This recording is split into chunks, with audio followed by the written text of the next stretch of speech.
ನಮಸ್ಕಾರ. Beach village Bijadi ಚಾನಲ್ಗೆ ಸ್ವಾಗತ. ಇವತ್ತೊಂದು ಆರೋಗ್ಯಕರವಾದ ತಿಂಡಿ ರಬ್ಡಿ ಅನ್ನು ಮಾಡಿ ತೋರಿಸ್ತಾ ಇದ್ದೇನೆ. ಇದನ್ನು ಮನೆಯಲ್ಲಿ ಮಕ್ಕಳಿಗೆ ಮಾಡಿಕೊಟ್ಟರೆ ತುಂಬ ಖುಷಿಯಿಂದ ತಿಂತಾರೆ. ಮಾಡೋದು ಸುಲಭ. ಒಂದು ಬಾಣಲೆಗೆ 1 ಚಮಚ ತುಪ್ಪ ಹಾಕಿ ಮಕಾನ 1 ಕಪ್ ತಗೊಳ್ಬೇಕು.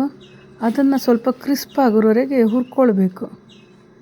10 ನಿಮಿಷ ಬೇಕಾಗ್ತದೆ. ಮೀಡಿಯಮ್ ಉರಿಯಲ್ಲಿ ಹುರಿದ್ರೆ ಆಯಿತು. ಮಕಾನ ತಿನ್ನಲಿಕ್ಕೂ ರುಚಿ, ಆರೋಗ್ಯಕ್ಕೂ ತುಂಬ ಒಳ್ಳೆಯದು. ಫ್ಯಾಟ್ ಇರೋದಿಲ್ಲ ಅಂತ ಹೇಳ್ತಾರೆ. ಈ ಥರ ಪುಡಿ ಆಗೋವರೆಗೆ ಹುರ್ಕೊಳ್ಬೇಕು. ಆಮೇಲೆ ಒಲೆ ಆಫ್ ಮಾಡಿ ತಣ್ಣಗಾಗ್ಲಿಕ್ಕೆ ಇಡಬೇಕು.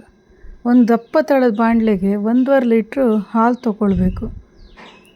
ಅದನ್ನು ಕಾಯಲಿಕ್ಕಿಟ್ಟು ಈ ಕಡೆ ತಣ್ಣಗಾದ ಮಕಾನವನ್ನು ಪುಡಿ ಮಾಡಿಕೊಳ್ಬೇಕು. ಇದು ದಿಢೀರಂತ ಮಾಡುವ ರಬ್ಡಿ. ಮಾಮೂಲಿ ರಬ್ಡಿಗೆ ಮಕಾನ ಹಾಕೋದಿಲ್ಲ, ಹಾಲನ್ನೇ ಹಿಂಗಿಸಿ ಕಡಿಮೆ ಮಾಡಿಕೊಳ್ಳೋದು. ಇದು ಮಕಾನ ಹಾಕೋದ್ರಿಂದ ಬೇಗ ಗಟ್ಟಿಯಾಗ್ತದೆ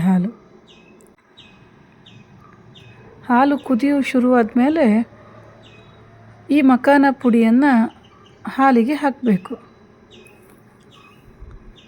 ಒಂದು ವಿಸ್ಕಿನ ಸಹಾಯದಿಂದ ಅದನ್ನು ಗಂಟಾಗದಿರೋ ಹಾಗೆ ತಿರ್ಸ್ಕೊಳ್ಬೇಕು. ಗಂಟಾಗೋದಿಲ್ಲ, ವಿಸ್ಕಲ್ಲಿ ತಿರ್ಸ್ತಾ ಇದ್ರೆ ಆಯಿತು. ಒಂದು 5 ನಿಮಿಷ. ಆಮೇಲೆ ಅದಕ್ಕೆ ವೆನಿಲಾ ಎಸೆನ್ಸ್ 1 ಚಮಚ ಹಾಕಬೇಕು.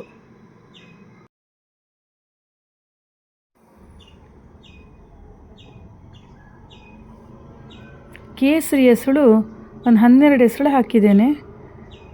ಬಣ್ಣ ತುಂಬ ಚೆಂದ ಬರ್ತದೆ ಮತ್ತು ಪರಿಮಳನೂ ಇರ್ತದೆ ಅದರದ್ದು. ಹಾಕಿ ಮಗ್ಚಬೇಕು. ಡ್ರೈ ಫ್ರೂಟ್ಸು ಚಿಕ್ಕದಾಗಿ ಕಟ್ ಮಾಡಿ ಇಟ್ಕೊಂಡದ್ದು ಬಾದಾಮಿ ಮತ್ತು ಗೋಡಂಬಿನ 1-2 ಚಮಚ ಹಾಕಬೇಕು. ಹೀಗೆ ಒಂದು 7-8 ನಿಮಿಷ ಕುದಿಸ್ತಾ ಇರಬೇಕದು. ಹಾಲು ಇಂಗ್ತದೆ. ಆಗ ಒಂದು 3/4 ಟಿನ್ ಆಗುವಷ್ಟು ನಾನು ಅಮೂಲ್ ಮಿಠಾಯಿ ಮೇಟ್ ಹಾಕಿದ್ದೇನೆ. ಮಿಲ್ಕ್ ಮೇಡು ಹಾಕ್ಬೋದು. ಸಿಹಿಗಾಗಿ ಇದನ್ನು ಉಪಯೋಗಿಸಿದ್ದು. ಸಕ್ಕರೆಗಿಂತ ಮಿಲ್ಕ್ ಮೇಡ್ ಹಾಕೋದೇ ಒಳ್ಳೆಯದು.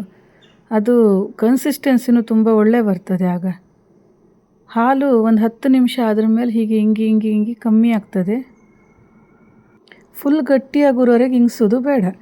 ಅದು ತಣ್ಣಗಾದ್ರ ಮೇಲೆ ಮಕಾನ ಪುಡಿ ಹಾಕೋದ್ರಿಂದ ಅದು ಫುಲ್ ಗಟ್ಟಿ ಆಗ್ತದೆ. ಅದಾಗಿ ಒಲೆ ಆಫ್ ಮಾಡಿಕೊಂಡು ತಣ್ಣಗಾಗಲಿಕ್ಕೆ ಬಿಡಬೇಕು. ಸಂಪೂರ್ಣ ತಣ್ಣಗಾದ್ರ ಮೇಲೆ ಬೇಕಾದ ಪಾತ್ರೆಗೆ ಒಂದು ಹಾಕಿ ಫ್ರಿಜ್ಜಲ್ಲಿ ಒಂದು 2 ಗಂಟೆ ಆದ್ರೂ ಇಡಲೇಬೇಕು.